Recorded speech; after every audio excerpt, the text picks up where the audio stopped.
Andrei owned several factories back in Romania that manufactured Western luxury goods. Handbags, clothes, watches, things with logos and signature designs. He also owned other factories, not too far away from his legitimate factories, that manufactured the counterfeits of those same things, the knockoffs people wear when they want to pretend that they too have money. The copies were assembled from the original patterns, swiped from or sold by the factories that made the genuine article, with less care and cheaper materials. More importantly, they lacked the serial number that guaranteed the realness of the item in question. Sometimes that number was the only difference between real and fake. The workers lived in dorms on the premises. There were cafeterias and general stores, entire towns and economies assembled so that they never had to leave the company compound. The workers sent money they earned back home to their families they saw on holiday once, maybe twice a year. Irina used to ask herself, does Andrei exploit these people? Or is he giving them a chance at a less abject life?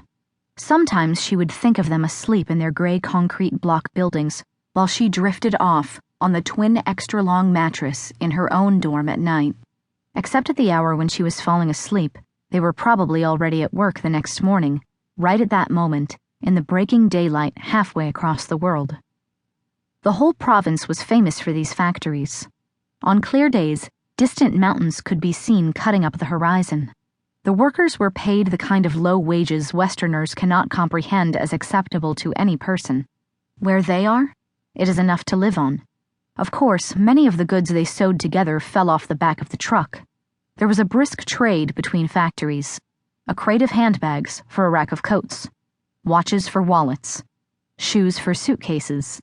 In the whole province, everyone wore what everyone made. Items that cost as much as the average Westerner's monthly mortgage payment, worn by people who didn't make enough in a day to buy the Westerner's morning coffee.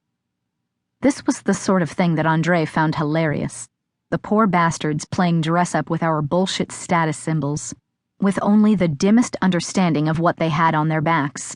Maybe a little bit of pride, because they saw these things on imported television shows, the American English dubbed over. Irina once asked him if it bothered him that they stole, if he'd ever thought of taking measures against it.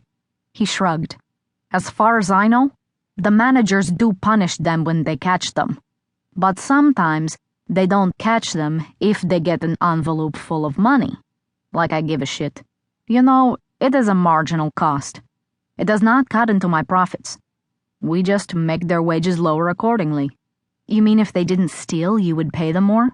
He thought about it for a second. No, probably not. Andrei? Yes?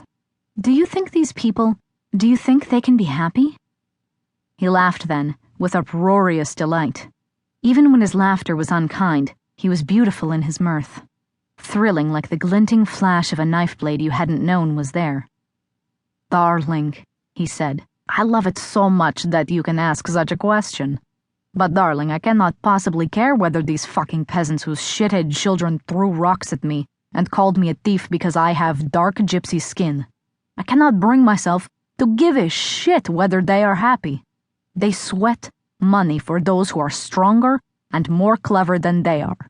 That is what they do, and what they have always done. He understood the world so neatly. He had a kind of gift, a kind of elemental affinity with the way things are. He simply accepted and played along. And Irina, his little woman, Irina was the one left to brood and wonder whether her parents were somewhere in his factories. Her first parents, the ones whose image had been erased.